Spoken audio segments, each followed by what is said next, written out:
Good evening and welcome to the meeting of Folkestone and Hythe District and Parish Council's Joint Committee. Please note this meeting is being streamed live to the internet.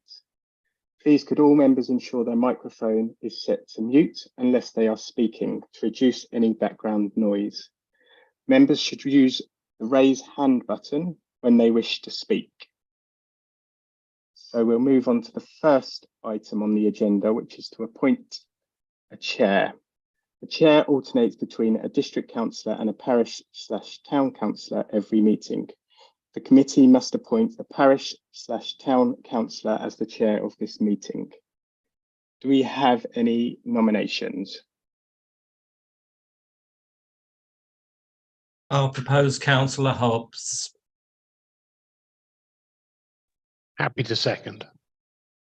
Perfect. And can I have a show of hands in agreement?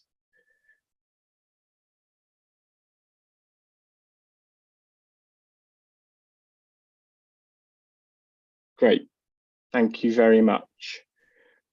So I shall make Councillor Hobbs a co-host and then you can take over.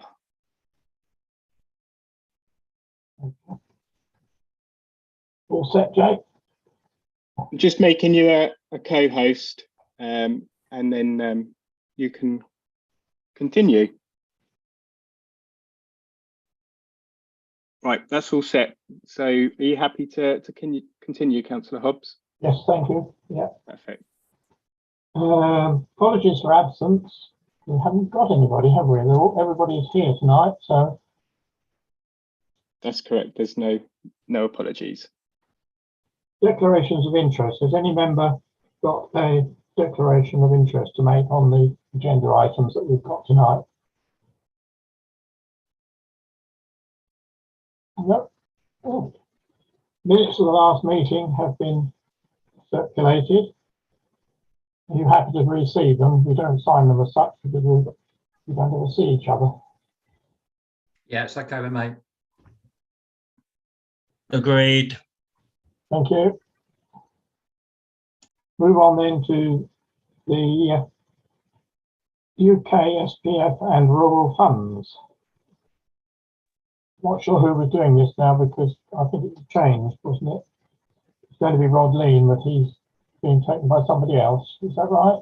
It will be Lorraine Smith. Right. Thank you, Thank Lorraine. you. Hi, thanks. Thank you very much. So I'm standing in for Rod Lean, who's on annual leave.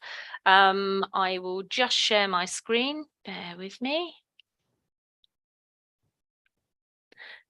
So this evening, I'll be taking you through a couple of project updates for the economic development team. Can I just check you can see my Not yet, Lorraine. screen? Yes. Yeah. Excellent. Okay, so I'll be giving a brief update on the UK Shared Prosperity Fund, the Rural Prosperity Fund, and the Levelling Up Fund, which is Folkestone, a Brighter Future. I'm one of the economic development senior specialists in Rod's team. I have good background and knowledge to Folkestone, a Brighter Future. So able to answer any questions on that. With regards to UK Shared Prosperity and the Rural Prosperity, unfortunately, this isn't my area that I'm responsible for. So any questions, I will need to take those away and come back to everybody with a response. So I'll move on to the first slide. So the UK Shared Prosperity Fund, Folkestone Hythe District Council were allocated £1 million. It has to be spent by 2025. It's over 3 years, and as you can see, there's a different level of funding provided each year, and it's effectively backloaded with the majority of the expenditure received in year 3. The focus areas that have been agreed for as the key priorities are community in place, and in year 3, where we have the majority of the spending, the interventions will be focusing on people and skills. Just to give some insight to our year one spend, we are delivering a home essential fund. So this is really focusing on households being able to be as efficient as possible. And you can see some of the initiatives that we have there. So we are able to provide some boiler servicing to ensure that households' boilers are as efficient as possible. Where required, there is a boiler replacement scheme for those boilers that are no longer fit for purpose or suitable for their use. We recognise that we have some remote areas and not everybody has boilers, but they have heating via oil. So there's the opportunity for tune-ups for oil heating and support for those residents as well. There's also been an initiative for a white goods provision. So that's to supply a replacement of new energy efficient items. So that's of the new ratings, including such items as cookers, fridge freezers, washing machines, and others, as you can see listed there. There is also the opportunity for beds and mattresses. So for those households that do not have a suitable bed provision. The Rainbow Centre, based in Folkestone, have delivered a pantry van project that's specific to providing support for the community hubs. So the food vehicle has been purchased and we're waiting on the delivery, and the work has commenced on signposting for the relevant support. In addition to that, there is an expectation to deliver some cookery classes, so to enable people to become more aware of how they may be able to deliver on a budget some healthy recipes. Financial advice, and as it says there, some other wraparound support is also being implemented as part of it. So far this year, 60,000 of the 100,000 for year one spend is earmarked in support of the items listed above. And we have had the opportunity to have a credible plan to be able to carry forward any remaining funds from year one into year two. I'll pause for any questions, more to be able to understand the questions, take them away, and as I say, we will respond back via Jake within the minutes, any answers to any questions specific to the Shared Prosperity Fund. Any questions from anybody?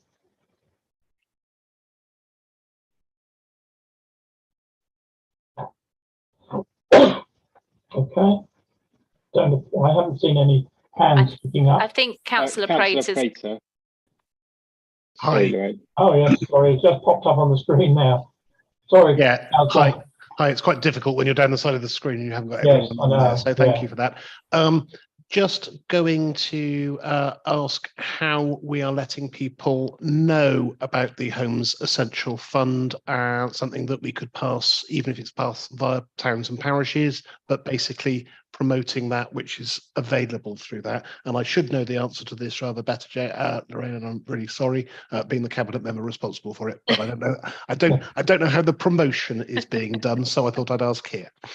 No, that's a very pertinent and valid question. Councillor Prater, unfortunately, it's my colleague that actually is responsible for this scheme. So I'm going to have to come back to you, if I may, with an answer to that. But yeah, I think, you know, promotion clearly is key to the success of this. So yeah. Even if it just gives us a press release that we can give to towns and parishes, so that they can pass that on through local networks. Of course.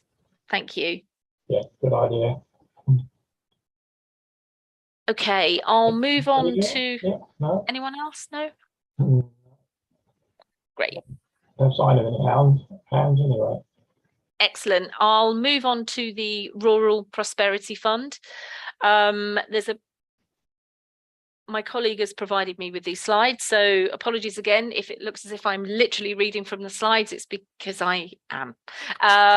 So the fund provides £110 million of capital funding to all eligible local authorities.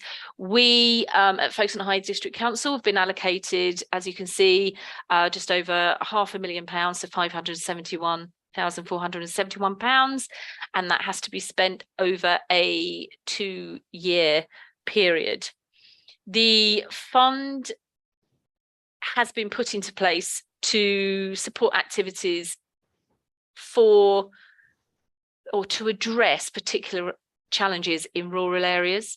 It looks to encourage productivity and prosperities in places that it's felt is needed most, especially through supporting local businesses, communities, and also identifying the place for investment priorities.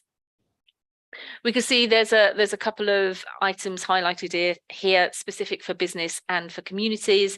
So there are capital grants for small scale investment in micro and small enterprise in rural areas, as well as developing and promoting the visitor economy. Again, I suspect there would very much be the ask to understand how this is promoted. So automatically I will come back to you with how that can be presented to you all, and how it's being promoted by the district council as well. You can see the 2 years, again, it's backloaded. Apologies, I'm not quite sure why it says year 2, year 3. It should say year 1, year 2. We are waiting for the year 1 funds, so the 142,000 for the first year's expenditure. But again, there's almost 2/3 of it is in the final year of the scheme. Coming on to how are we looking to split the fund and present the fund? Enhancing the rural economy through diversification, so providing support to enable rural businesses to look at opportunities to diversify their income streams. Energy efficiency, so again, energy efficiency is seen as a key opportunity to deliver via the Rural Prosperity Fund.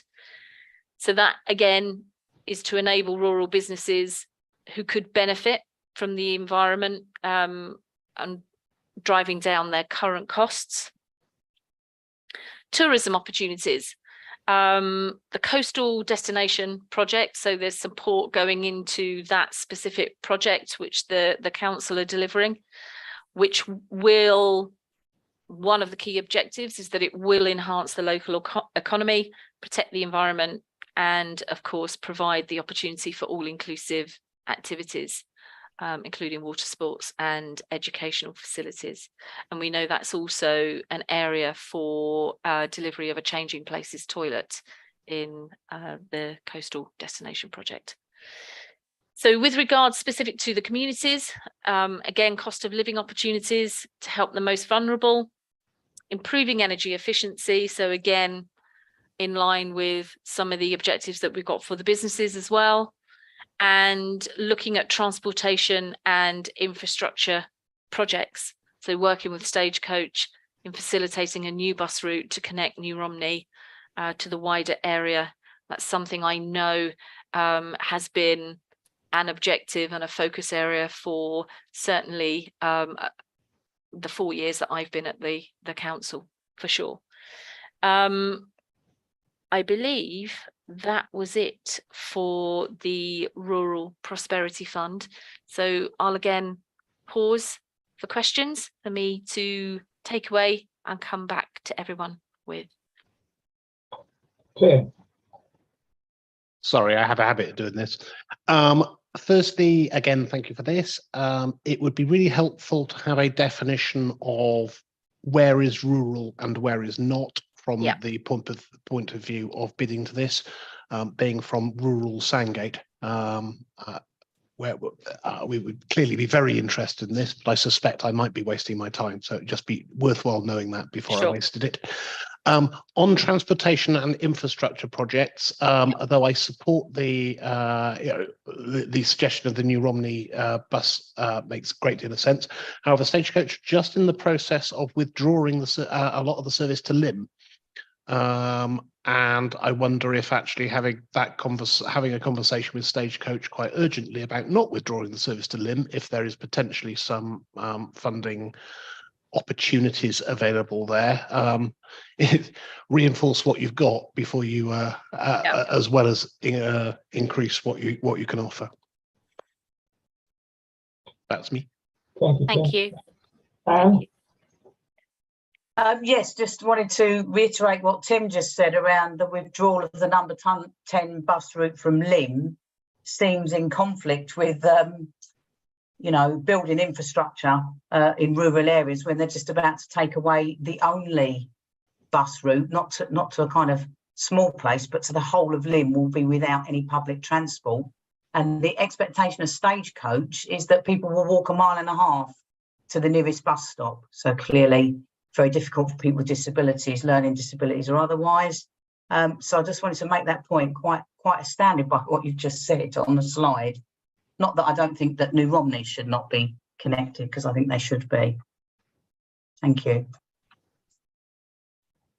Councillor Batemore.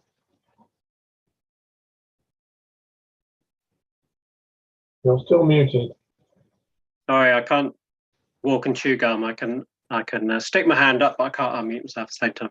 It's not exactly this item, but as Tim knows, we have been discussing bus services among ourselves and what's going on with Stagecoach, and it's perhaps for another day, but some of us are very interested in looking at the possibility of a community-run bus service to serve communities like Lim and elsewhere. If we cannot get joy from Stagecoach, this possibly may be a source of funding for that to serve other communities as well. But we're very interested in hearing if anyone has experience of that they can share with us at FHDC. That would be really valuable if they've been involved in such schemes in the past. I know there are some. I know Rye has a community-run bus service. So it's just something that would be really interesting to discuss and see whether we can get anywhere with it, because certainly the experience with Stagecoach is not encouraging. They're just really interested in making profit, and why shouldn't they? They're a profit-making company, not in providing a public service. So it may be that we have to be creative and look for other ways of doing that, obviously working with the likes of Kent County Council and other organisations. Thank you. Paul. Yeah, thank you, Frank. I've got a very bad internet connection tonight, so you might not hear me very clearly. Just on the last point about the bus service, that is something that's one leg of the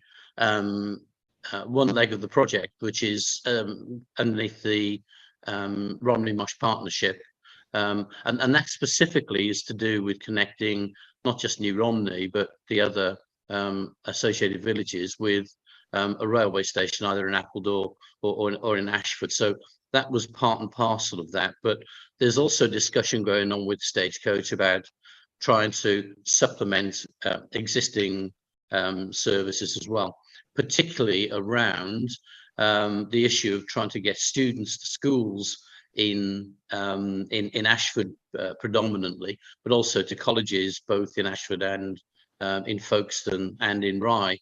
I think the transportation infrastructure project as is defined there is a little bit of a simplification of what's been looked at in totality. Thank you.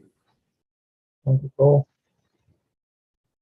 Thank you all very much for those questions. I'll ensure they're clearly fed back and responses provided. And certainly to the last point, I suspect that's absolutely right, that the one sentence there probably doesn't do justice the work that's currently being done. And I'm sure Rod Lean in the future will come and provide an update on and provide more of an insight as to the transport and infrastructure projects that are actually happening under this banner. Thanks to everybody. I'll now move on to giving a brief update on the Levelling Up Fund project. So Folkestone, a brighter future. This is one where I'm the program manager for it, so have a little bit more of an understanding and should be able to answer questions. Just a quick background. There's 3 work packages that are deliverables for this particular scheme. They focus on, apologies, the map is quite busy, but the redlined area is the in-scope area for the project, and it looks at 3 main chunks. So station arrival and the town centre connections. So that's predominantly Cheriton Road and Cheriton Gardens. Improved town centre gateway, so Middleburg Square. The reintroduction of a green space at the current bus station, so Bouverie Square, and also some landscaping and green space in Shellen Street.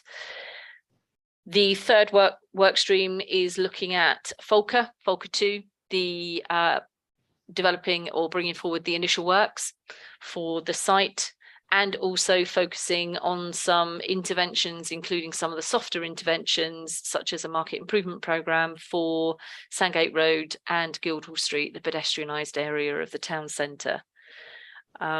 Brief statement there, the scheme is looking to enhance the quality of the urban environment, increase the green spaces, but really as well is to improve better travel for experience for all types of travel. So trying to balance the pedestrian, cyclist and the car users. Just a quick update on where we're at, so the progress to date, but also some of the key next steps that we have. I'll focus on the highways and public realm first. That's being delivered predominantly by Kent County Council as the Highways Authority. So we have a delivery partner agreement with them to deliver on that scheme. The programme governance is all in place, so we have weekly catch-ups with Kent County Council, for example, steering group meetings, sponsoring group meetings with DLUC in place as well.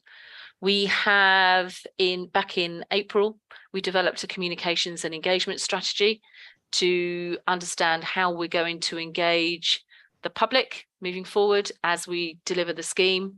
Public engagement, we know, is an absolute critical part to the success of the project, and ensuring that members of the public have the opportunity to be part of the journey for the end scheme.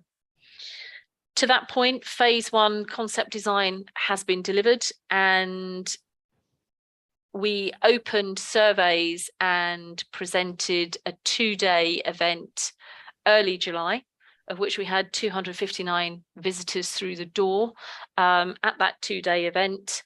And we've also made all of the materials online, but also provided the opportunity for those that aren't digitally enabled to get access to the plans and the materials, and also to complete a survey, which actually finished on Monday, the 24th of July. So the team are currently assessing the output of that feedback. Key next steps for the highways and public realm: the phase 1 survey works are going to start imminently. So that's structural surveys, drainage surveys, tree surveys, as an example. We are also looking at utilising virtual reality to help us reach more people as part of our ongoing engagement. And as such, we're looking to have a digital twin of the town centre available towards the end of September, which, as I say, will then be used to present the new designs in a different way than maybe the classical way that we would typically engage with people with some of the more architectural drawings, which I know myself from being at the 2-day event. Some of the feedback we had was it's difficult for members of the public to kind of visualize what these interventions might look like like. The purpose of the digital twin and the use of virtual reality is that it will enable people to be fully immersed in how these designs would take shape and look like in our town centre. We will also be working on the phase 2 concept design. So the phase 2 is Bouverie Square, Shellen Street, and the pedestrianised part of the town centre. The phase 1 focused on station arrival, Cheriton Road and Cheriton Gardens. Moving on to the Folker 2 refurbishment. So Folker 2 is the Art Deco part of the footprint of Folker. We appointed Pellings back in November 22 at risk because we knew to meet the deadline that the LUF funding presented, which is expenditure by March 25, we would have to do some work at risk. The appointment of Pellings as to provide oversight on the investigative surveys for the Folker site was necessary. They're now complete. So they are surveys such as full structural surveys, mechanical and electrical plant, surveys, asbestos surveys, so on and so on. We have actually removed some of the asbestos from the site. That was in support of the site separation. And we are likely to commence phase 2 of the asbestos removal very, very shortly. Pellings are currently working with us on developing the tender paperwork for the building contractor to do the initial works, which is the funding that comes from the overall LUF budget. So 2 million was put aside to support the initial works for Folker 2. So we've had some cost plans to identify what that will present. In addition, the team are also looking to commission an architect for REBA stages 1 to 3, with one eye on the future occupation.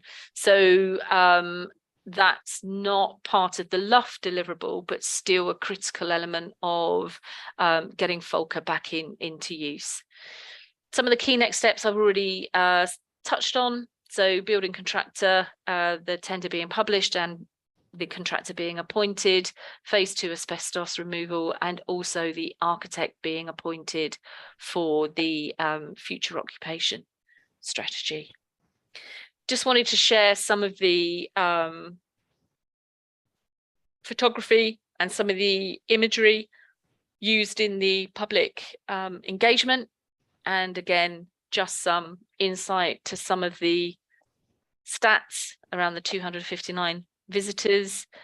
We have set up a generic email, public.engagement@folkestone-hythe.gov.uk, to receive emails in relation to the project in its entirety.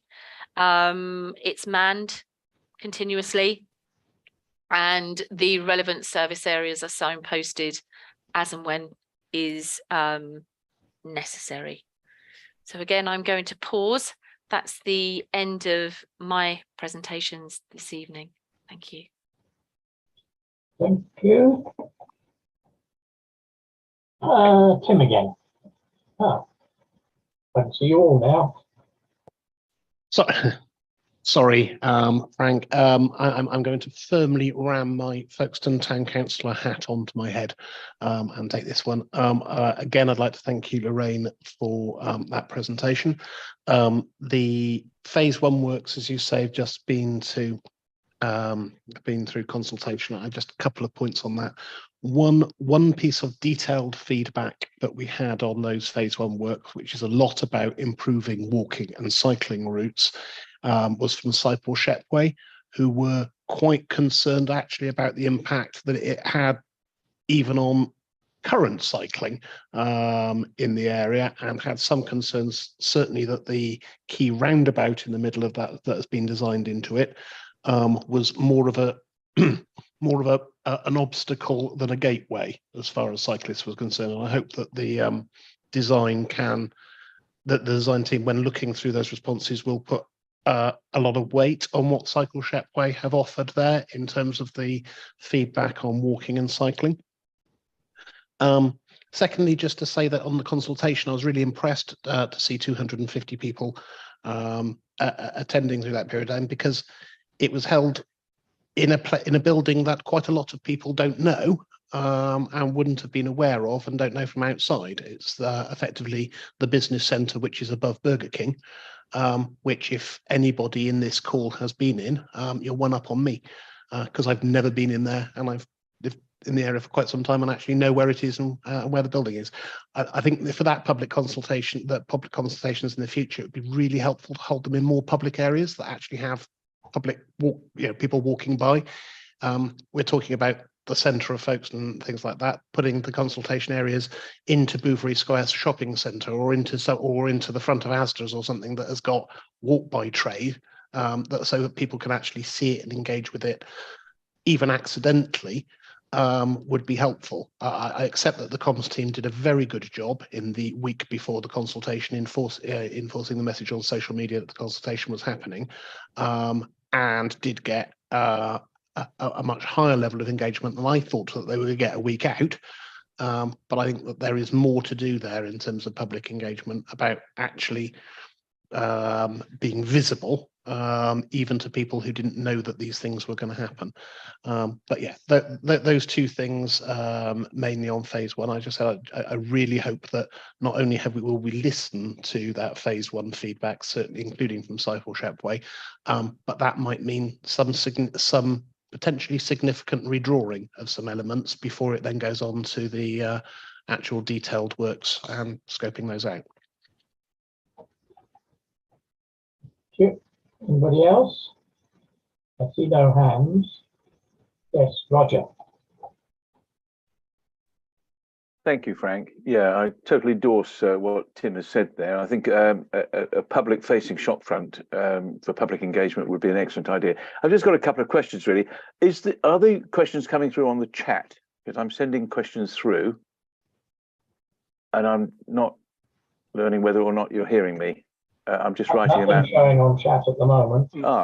I wonder. Not. The chat's turned off, unfortunately. So okay, it's just for the live recording. So if you could, well, one or two were the same questions that other people asked, but the last one that I put on here was where can we find the detail from those public engagement sessions that you've talked about?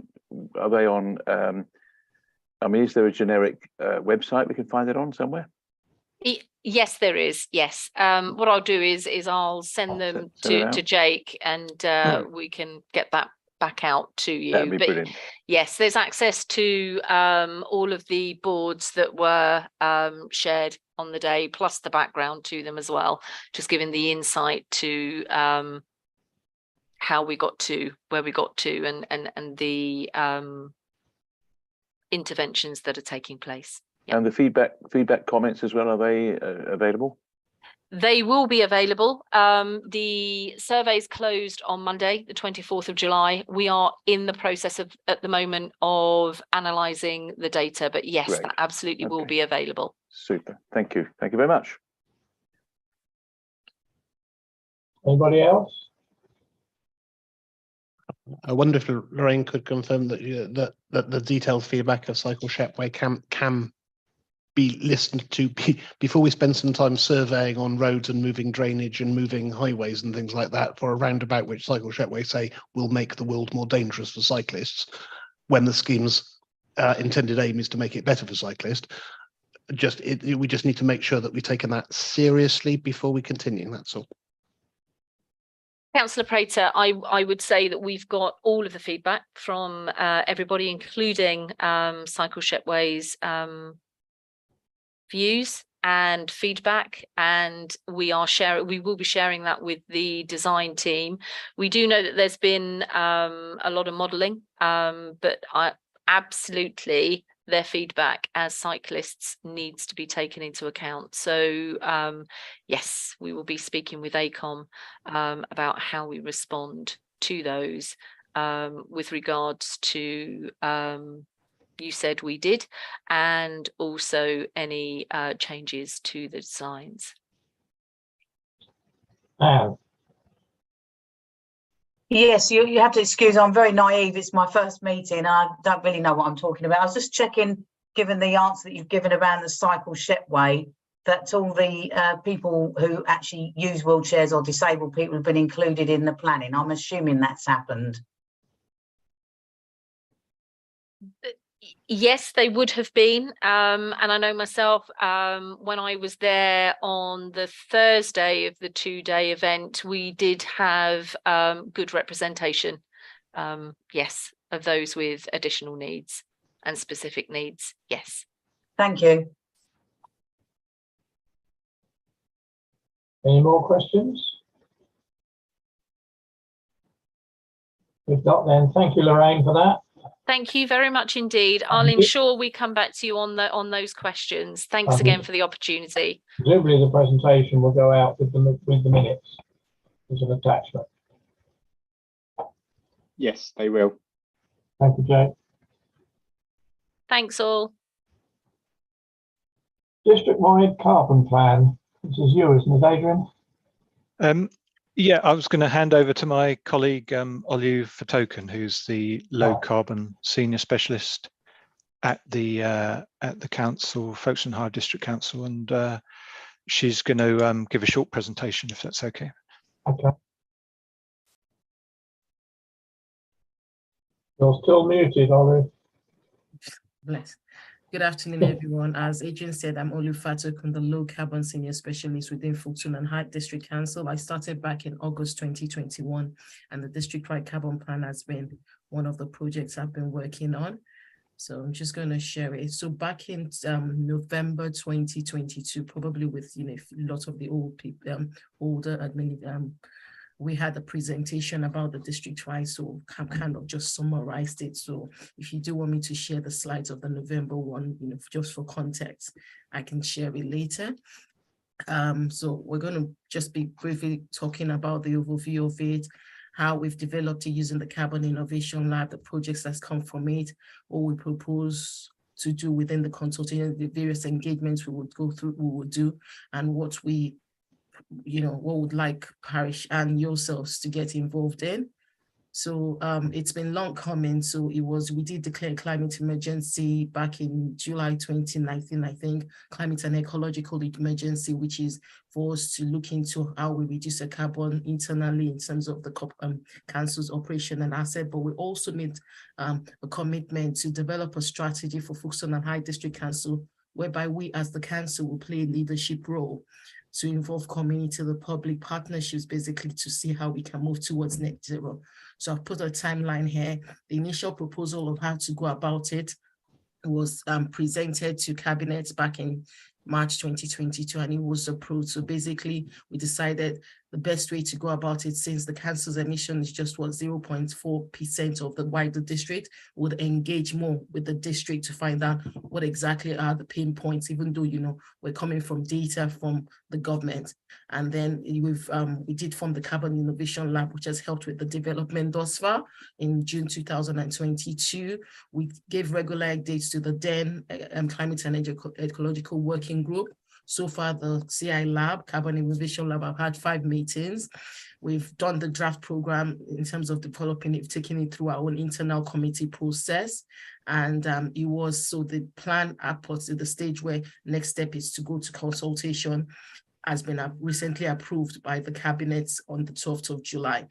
We're planning for public consultation process in autumn 2023, with the expectation that once we incorporate all the comments, everything, we can have a final draft presented back to Cabinet for approval, for adoption actually, by late in this year sometime.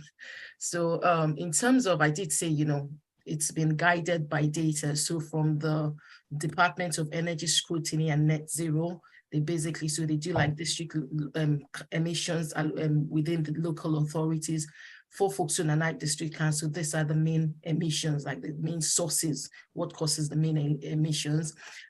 But, you know, they have, within the plan, they're called priority pillars of focus, where we'll focus our energy on in terms of that. And just to mention that pillar 4 and 5, which is the other activities and the land use absorption, based on going through all the committee, internal committee process, we've been told to kind of restructure the way we call it in terms of their title, because other activities talking about waste, you know, food production, and land use is talking more about how we actually deal with the land management and things like that. But we would incorporate the comments we've received thus far by the time before the final, you know, the final draft, which we're incorporating all the comments that will go out to public consultation.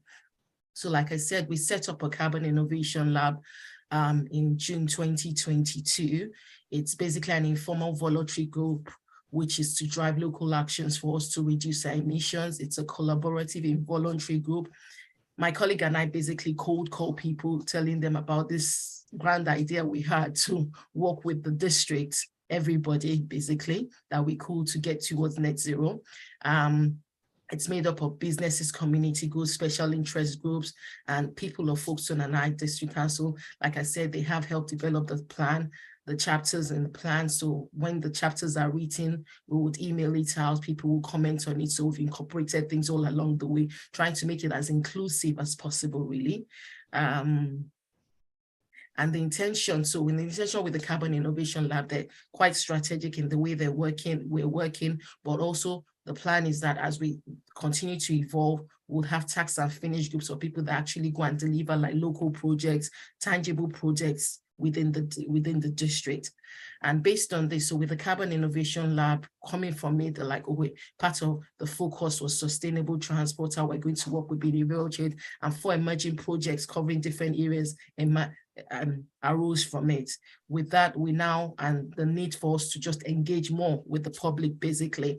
And that's led us to develop something called the Folkestone and Hythe Sustainable Futures Forum. So one of those projects, which was kind of like to focus more on businesses, but a bit wider, was developed. So we had we piloted a series of public engagement events to produce TEDx-like styles, talks, and videos, which culminated in a main event that happened on the 29th of April 2023 at the Burlington Hotel. It was a sold-out event, and we're still getting positive feedbacks even to date. It was led by Lou Bachelor, who is LVB Creative, and she's part of the Carbon Innovation Lab as well. It's basically an avenue. The intention is an avenue for community engagement on and around sustainability, environment things, and plans for ongoing future engagements and events are still there's been developed. I will take questions at the end. That is quite a short presentation.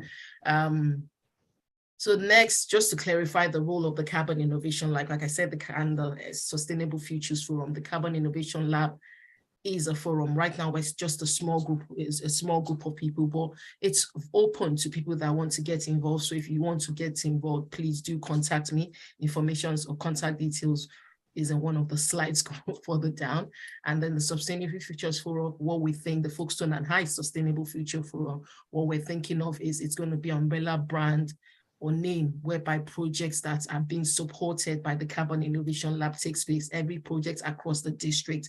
And we are finding out about the projects within the plan itself. When it does go to consultation, we've highlighted, we've gotten a few projects that are going on, or we've put them there. First of all, it highlights those projects to us. It signposts people, because every project needs volunteers. It signposts people to those projects. And also it just helps us to build on where we are at right now, because we are definitely doing something as a district. We're not just starting from ground zero.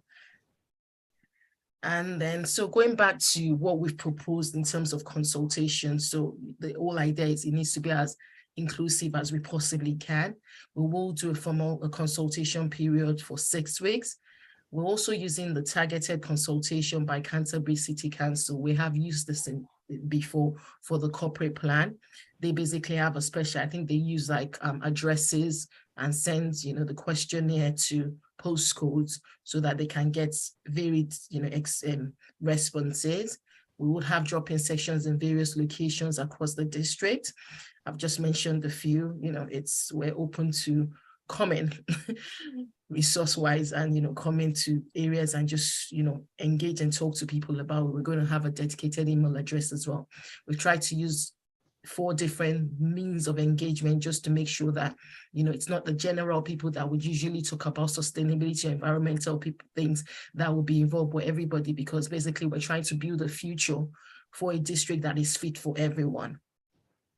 And so in terms of how, the parish town councils, you all can get engaged, would like to encourage people within the parishes to engage with the consultation, to complete it. We're going to try and make it as interactive and as inclusive as possible. We want you to inform us about projects, initiatives that are either taking place or are being planned within the district, just so that we know and we're not working in silos. We're beginning, we're collaborating things together already within the TEDx events that the Sustainable Futures work did. All the speakers that were at the event are beginning to work more collaboratively together so that we're not doing things in silos. We want to highlight events around within summer and early autumn. There probably be events going on around the district. If you let us know, we can come, we can talk about promote the district-wide carbon plan, basically to get people that just think, with sustainability, people just think, oh, what can I really do? How can I really affect this? But then every little helps, and we all need to put our hands together. You will see within that plan is the council is a partner with everybody else in order for us to be able to map out the kind of sustainable future that we want for ourselves. So it's not, we're looking for key stakeholders. If you know about key stakeholders we should be working with, do not hesitate to contact us. Also help promote details of the drop-in sessions to ensure good attendance. We're working closely with our comms. There'll be a lot of publicity, videos, messages coming along. We're working closely with the publicity team to do that. And also just to say, you all probably will get an email about this when the consultation begins. So please do not hesitate to contact me, email, the contact details will be available. Any comments about the plan itself, and even if there other ways you think we might be able to work together towards reducing emissions across the district. So for myself, this is so usefully, basically this is an email address that I currently, it's been manned, so I will pick this up, and when the consultation starts there will be a dedicated email address, and I am Olufatokun. I'm sure you can find me on the website if you need to contact me, but this is the end of my presentation. Thank you very much. I will take any questions. Thank you, Olu. Any hands raised? Looking around the screen, I think I can see everybody. Yes. You knew I was going to do that. Again, I'd like to thank Olu for the presentation. I think that the came in towards the last slide was where I wanted to come in on that. So I was really pleased to see the 4-point plan to engage with, I'd say, town and parish councils, not just parishes.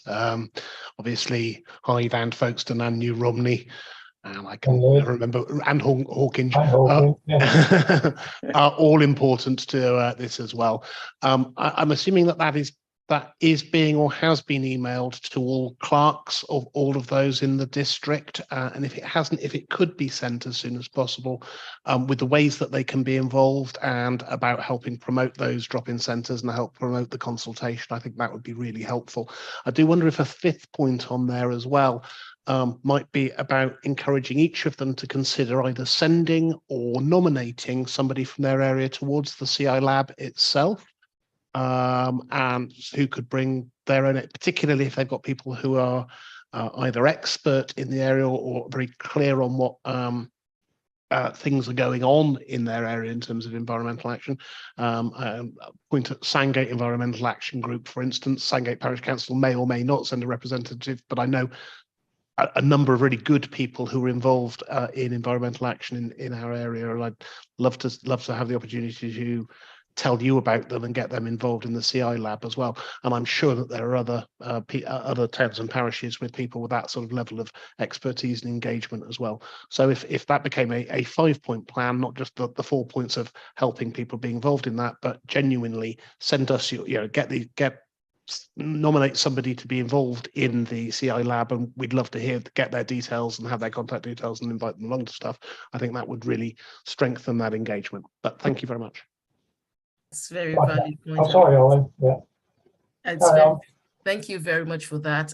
It's been taken on board, and definitely we will look into that and include that. And in terms of, have we sent it to clerks of work? Not yet, but as I said, we're finalizing based on the comments we received from corporate leadership team overview and scrutiny and cabinet that has been through a series of internal vetting process, review process. We're incorporating all the comments, and then we'll contact all the necessary people and send it out, because obviously we would have the public consultation, but obviously send it out to the people who would normally send consultations to, so that they can feedback to us as well. Thank you. It's good that the consultation bits are going to go out around the district. Save people travelling around too far to go and find it. So, Roger. Very good. Yes. Thank you again, Frank. Yeah, totally endorse again what Tim has said. Don't appear to be sucking up all the time, Tim, but quite right. Limage is fairly go ahead on this sort of thing. We've signed up to the climate emergency. We've got a great ecological group, and I believe that one of our residents, perhaps a past councillor, I think Jane Michot is on the sustainability group, isn't she? The forum, I think.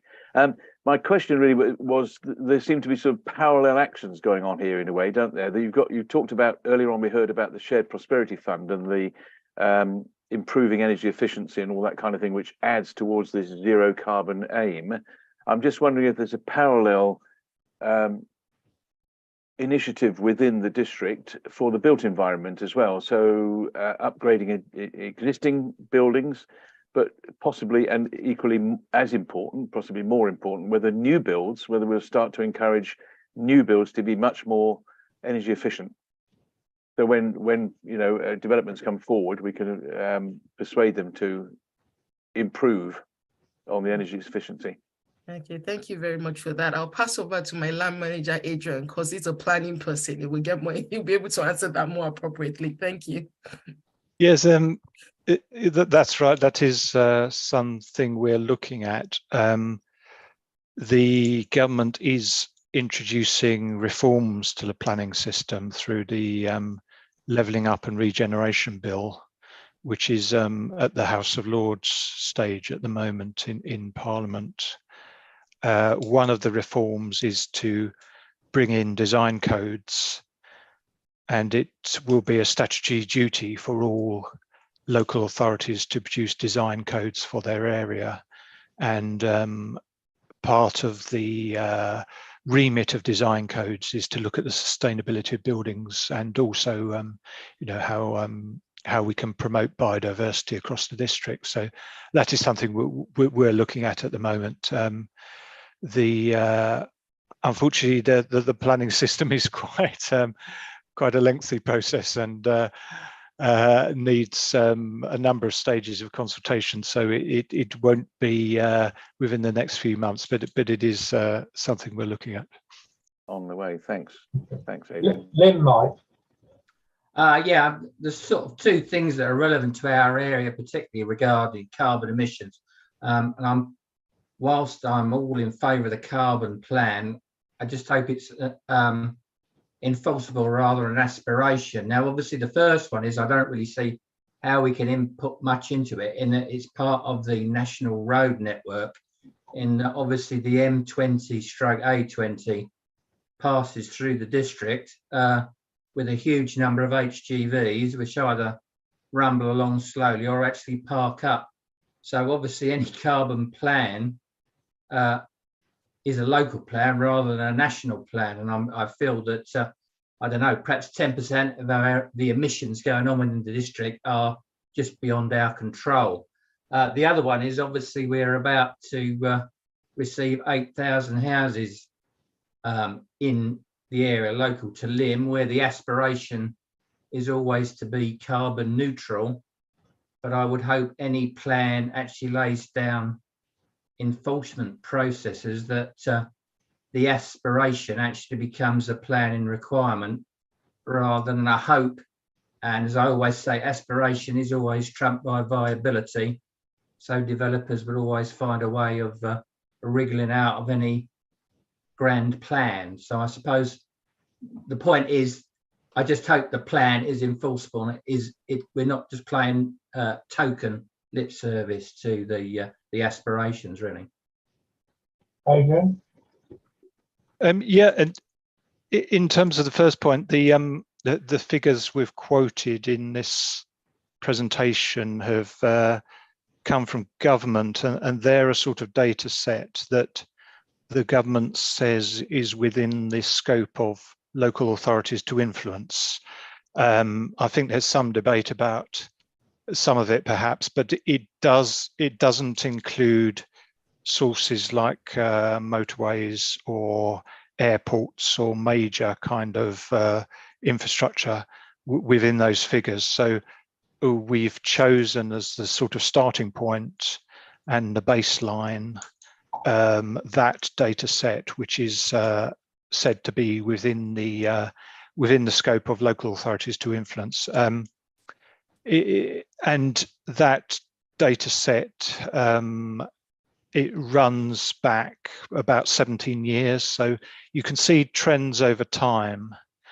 And a lot of the sectors within that data set, you can see the carbon emissions dropping quite dramatically, but where they haven't fallen so much is particularly its carbon emissions from homes and also transport, but included within that transport portion attributable to local authorities in the government's view is emissions resulting from sort of minor roads and A roads and those kinds of emissions, really. Yeah, I take your point about planning enforcement. This plan is more of a general plan. If we're getting onto sort of planning enforcement for new development, then that will need to come through the planning system. And I sort of touched on that earlier. That is really in a state of flux at the moment with new requirements being brought in by government.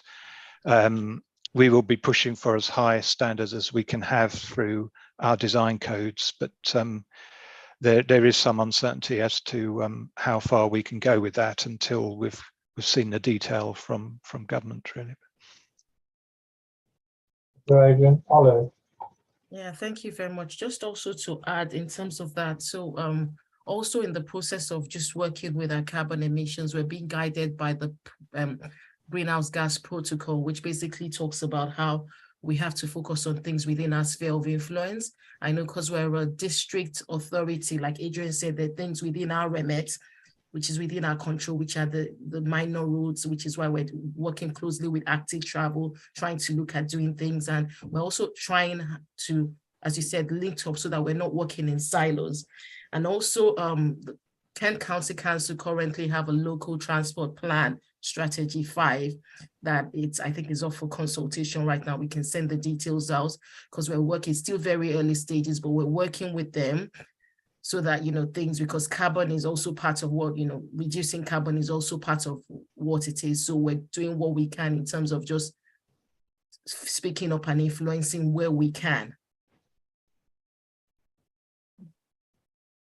Thank you. Anything else?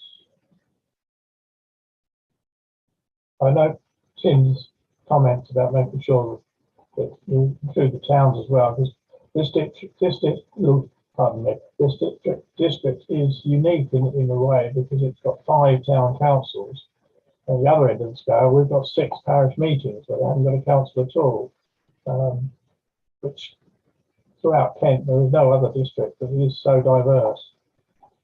Adrian. Just to add to what Olu said, really, that it's a good point. There is the local transport plan out for consultation, and we can include links, I'm sure, which Jake could send out. It's quite a high level document at the moment. It's out for consultation until the 18th of September. We will be taking a report to Cabinet later on this year with proposed district council responses to it, but I'm sure your parishes could feed back to Kent County Council. Kent have said that they use comments from this stage to inform the final plan, which will contain details of the sort of transport infrastructure they want to put in place, and that will be out for consultation. The detailed plan will be out for consultation next year, so there's that chance as well. Thank you, Adrian. Anything else? No hands raised. In which case, so thank you, Ola, and thank you, Adrian. And I believe that is the end of the meeting.